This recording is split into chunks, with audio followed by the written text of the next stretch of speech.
जब ये आदमी कपड़े खरीदता था तो ना कीमत देखता था और ना ही फिटिंग, क्योंकि वैम्पायर आईने में खुद को देख नहीं सकते, इसलिए उसे पता ही नहीं कि वो कितना हैंडसम है। अपनी खूबसूरती देखने के लिए वो फैसला करता है कि वो 100 साल तक ताबूत में सोएगा। जब वो जागेगा तब वो इंसान बन चुका होगा और आईने में खुद को देख पाएगा। 100 साल बाद एक औरत उसका ताबूत खोलती है। जैसे ही शिनजांग जागता है वो तुरंत आईने में खुद को देखता है। उसका चेहरा धुंधला दिखाई देता है। तभी उसे पता चला कि वो आधा इंसान और आधा वैम्पायर बन चुका है।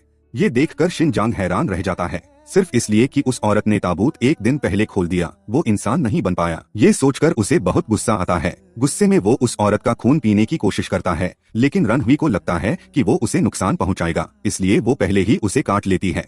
इस तरह शिनजांग इंसान नहीं बनता, बल्कि दुनिया का पहला ऐसा वैम्पायर बन जाता है जिसे इंसान ने काटा हो। शर्म के मारे वो जमीन पर लेट जाता है और मरने का नाटक करता है। रनहुई उसके दिल की धड़कन सुनने की कोशिश करती है, उसे धड़कन सुनाई नहीं देती। उसे लगा कि उसने उसे सच में मार दिया। अब मजबूरी में वो उसे अस्पताल ले जाती है। डॉक्टर आधे घंटे तक उसे सीपीआर देते हैं, यहाँ तक कि उसकी पसलियां भी टूटने लगती हैं, लेकिन शिनजांग फिर भी नहीं उठता। मशीन भी दिल की धड़कन नहीं दिखाती, तो डॉक्टर उसे मृत घोषित कर देते हैं। रनहुई घबरा जाती है, उसे यकीन ही नहीं होता कि उसने किसी को काटकर मार दिया। शिनजांग के ऊपर सफेद चादर डाल दी जाती है। तभी पास में एक घायल मरीज लाया जाता है। उसके खून की खुशबू से शिनजांग की आंख खुल गई। वह 100 साल से कुछ नहीं खाया था। खून की खुशबू से अपने होंठ चाटने लगता है, लेकिन फिर उसे याद आता है कि वो इंसान नहीं बन पाया और उसे फिर गुस्सा आने लगता है। अचानक डॉक्टर देखते हैं कि लाश हिल रही है और वो डर के मारे कुछ बोल नहीं पाते। रनहुई भी वहां आती है और शिनजांग को उठते देख चौंक जाती है। जैसे ही शिनजांग उसे देखता है, गुस्से में उसे अपने साथ घर चलने को कहता है, लेकिन रनहुई पहले अस्पताल का बिल भरने जाती है, जो $3,10,000 का होता है। ये देखकर वो हैरान रह जाती है।